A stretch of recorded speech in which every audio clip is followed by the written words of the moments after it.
갖도록 하겠습니다. 옆에 계신 분들과 함께 우리 반갑게 인사를 나누겠습니다. 안녕하십니까? 예, 반갑습니다. 예, 어서 오십시오. 예, 감사합니다.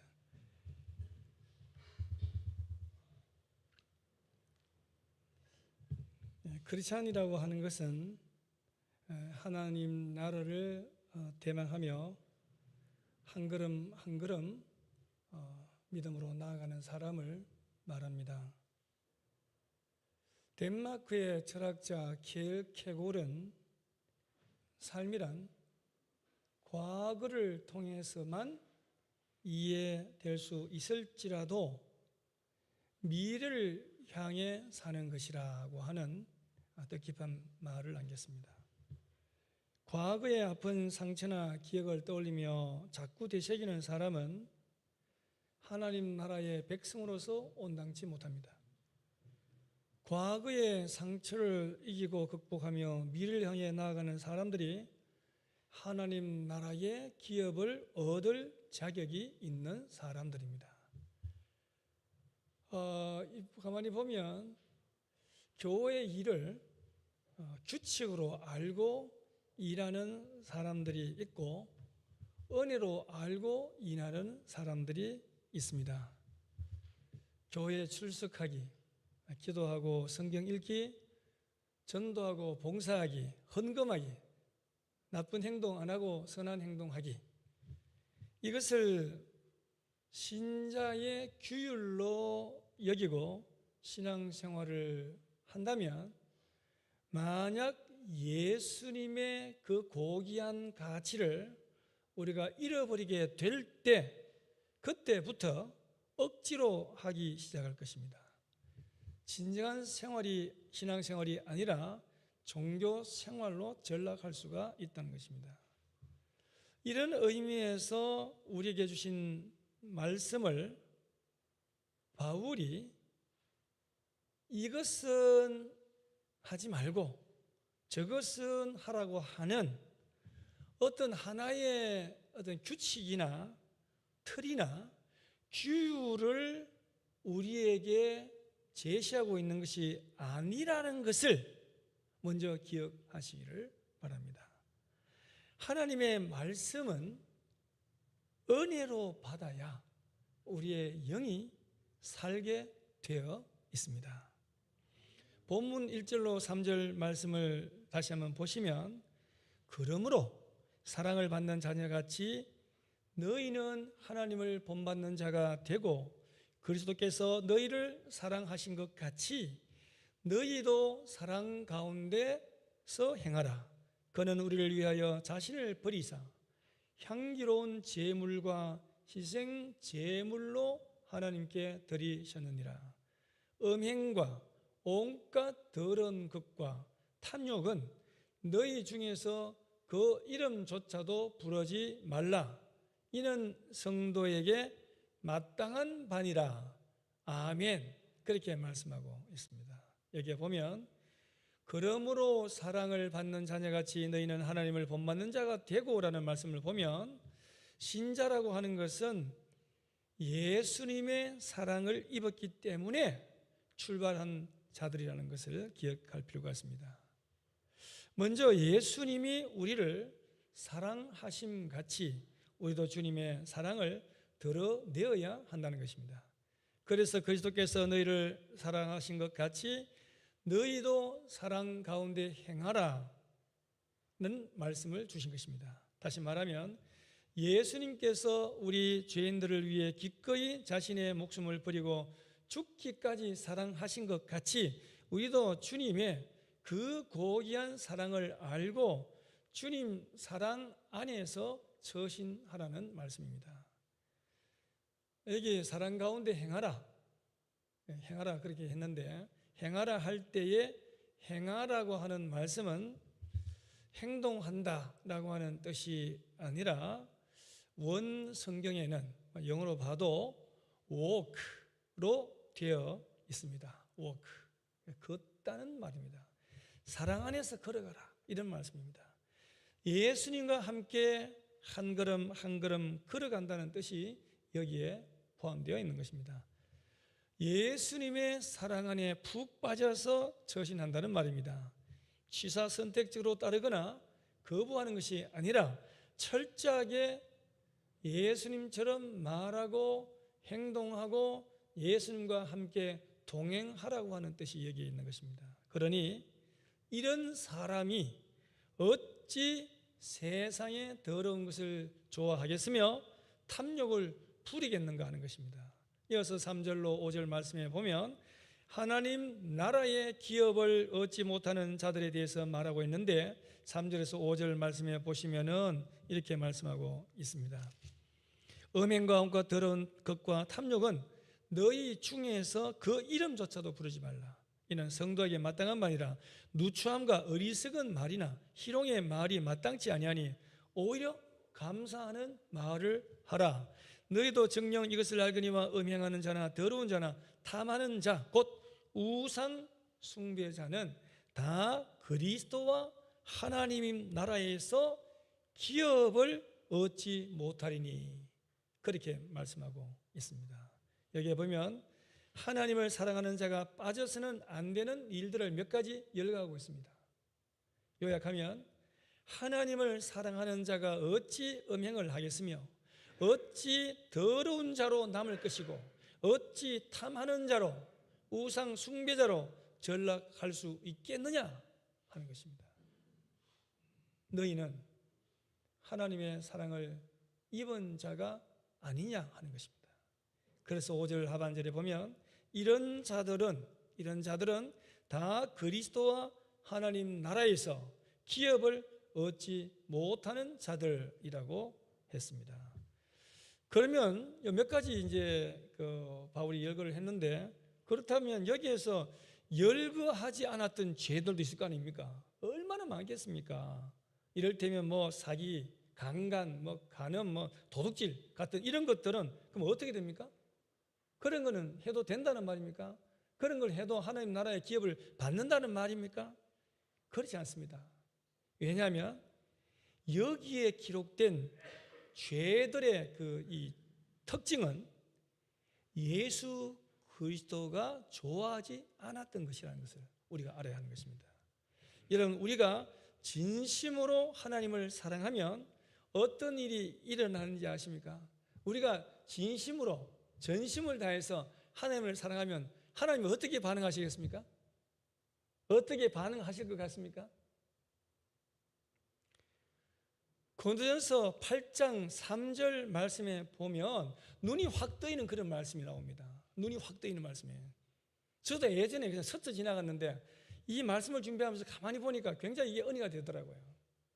고린도전서 8장 3절 말씀을 한번 찾아보시겠습니다. 고린도전서 8장 3절 말씀. 자, 찾으셨습니까? 같이 읽겠습니다.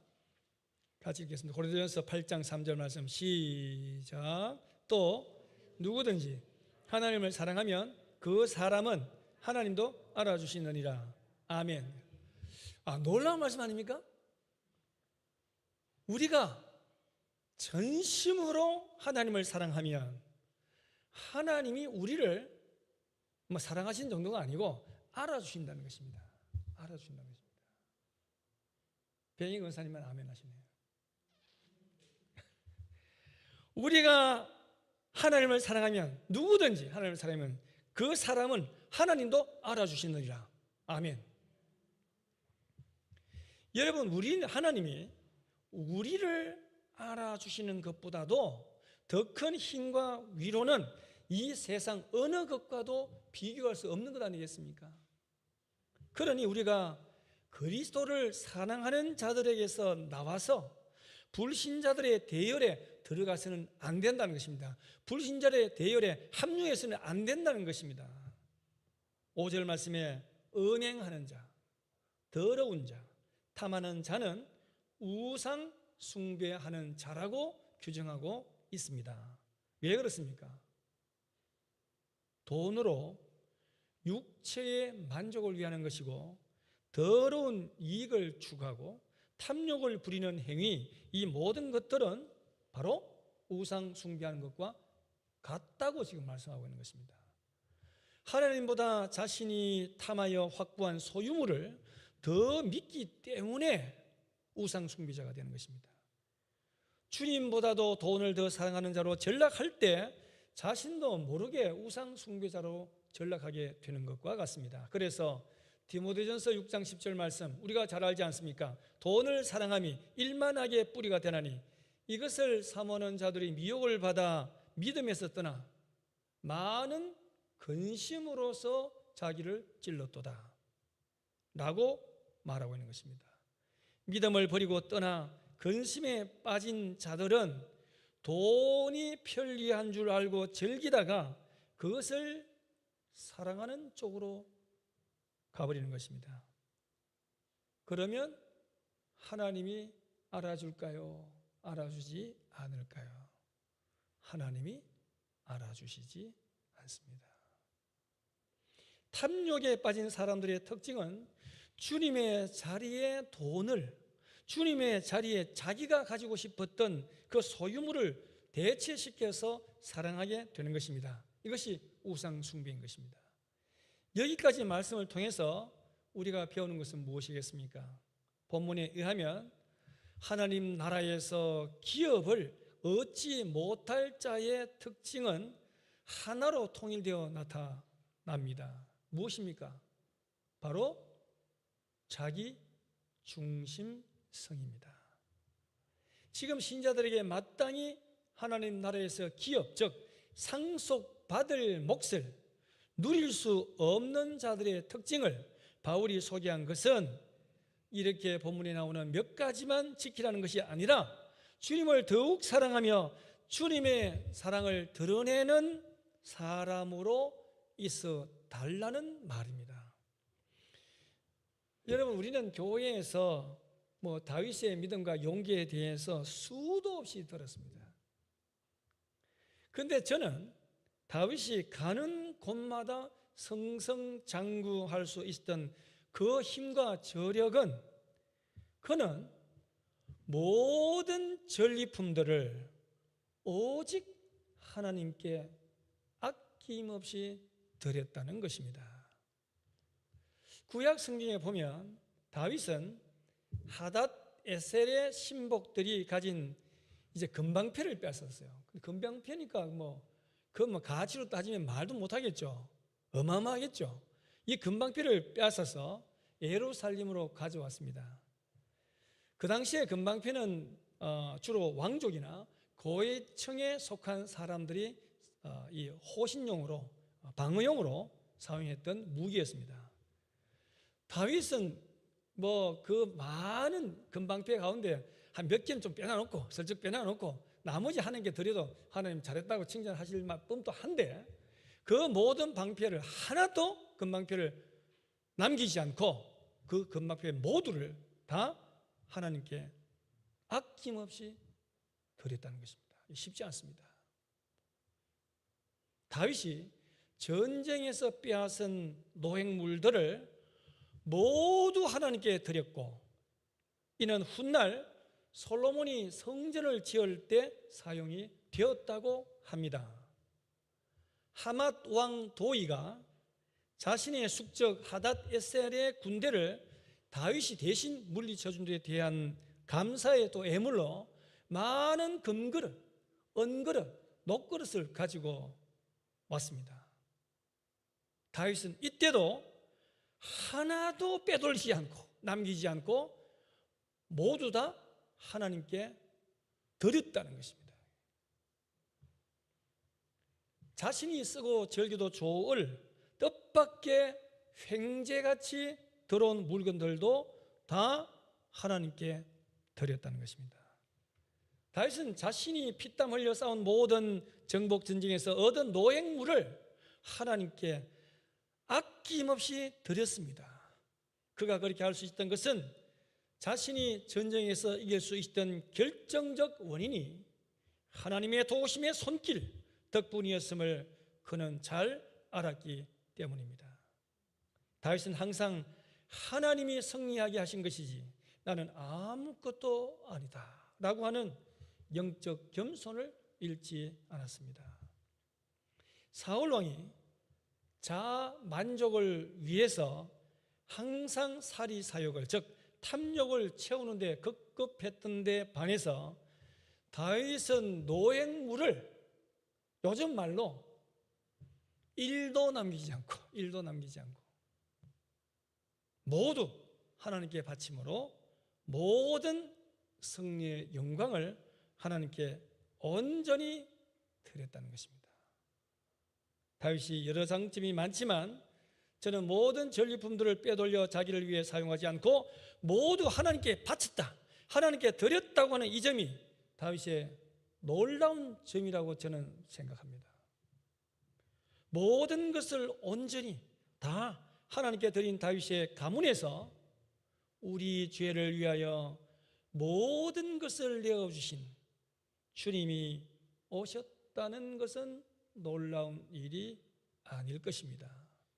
그 윗대의 희생과 헌신과 봉사가 후손인 주님께로 전달되어 나타난 것이라고 할 수가 있습니다.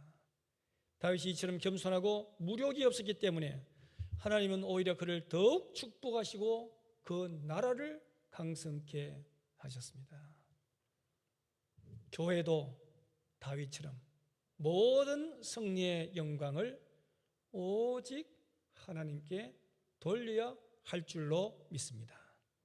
이어서 6절로 7절 말씀을 보시기 바랍니다. 누구든지 헛된 말로 너희를 속이지 못하게 하라. 이로 말미암아 하나님의 진노가 불순종의 아들들에게 임하나니 그러므로 그들과 함께하는 자가 되지 말라. 아멘. 무슨 말입니까? 헛된 말로 속이는 불순종의 아들과 함께하지 말라는 것입니다. 지금 불신자들은 육체를 위해 심고 썩어진 양식을 위해 열심히 사는 자들입니다. 그러나 신자들은 성령의 사람들입니다. 성령께서 우리에게 썩어진 것을 거두도록 육체를 위해 살도록 내버려 두지 않을 것입니다. 그래서 성령께서 신자들에게 성령을 위해 심게 해서 영생을 거두게 하시는 것입니다. 그러므로 예수님을 나의 주인으로 모시고 사는 사람에게 이미 영생을 허락하신 것입니다. 그렇습니다. 신자가 이 세상에서 사는 동안 이미 하늘의 것을 받은 자라고 하는 사실을, 이 엄연한 사실을 놓치게 되면 불신자들이 말하는 헛된 속임수에 속아 넘어가게 되어 있습니다. 믿어도 별 볼 일 없네. 믿는 사람에게 왜 환난이 닥치고 왜 믿는 사람이 병에 걸리나, 이런 속임수에 넘어갈 수가 있는 것입니다. 끝까지 주님을 사랑하는 편에 서서 이 세상과 다른 모습으로 사는 자들을 위해서 갈라디아서 6장 9절에서 뭐라고 말씀하고 있습니까? 우리가 선을 행하되 낙심하지 말지니 피곤하지 않으면 때가 이름에 거두리라. 아멘. 그렇게 말씀하고 있습니다. 존 던롭이라고 하는 사람이 쓴 마지막까지 잘 사는 삶이라고 하는 책이 있습니다. 이 책 원서는 Finishing Well to the Glory of God으로 되어 있습니다. 번역하면 하나님의 영광을 위하여 잘 마무리하기라는 그런 책입니다. 이 책에서 저자는 이런 의미 있는 말을 남겼습니다. 잘 죽는 것이 우연인 경우는 별로 없다. 잘 죽는 것은 평생에 걸친 선택들이 쌓이고 쌓여서 만들어내는 결과다. 결국 잘 죽는 것은 마지막까지 잘 사는 것을 의미한다. 우리 가슴에 새겨도 좋을 말입니다. 여러분, 우리 주변에 세상 사람들의 빛과 소금의 역할을 하는 크리스찬들도 많지만 중도에 타락해서 하나님의 영광의 빛을 가리는 경우도 종종 있음을 보게 됩니다. 저와 여러분들은 마지막까지 잘 사는 삶의 주인공들이 되기를 바랍니다. 과거에 매이는 삶을 살아서는 안 됩니다. 계속해서 꿈을 꾸고 도전하며 하나님 나라의 몫을 차지하기 위해서 미래로 나아가야 하는 것입니다. 우리는 하나님 나라의 기업을 얻을 자로서 새 생명을 소유한 자들로서 인간의 탐욕과 자기 중심성을 벗어나서 주님 중심의 삶을 살아가야 하겠습니다. 주님을 사랑하고 끝까지 믿음으로 희망의 미래로 힘차게 달려가는 영신가족 여러분들이 다 되시기를 주님의 이름으로 축원합니다. 기도드리겠습니다.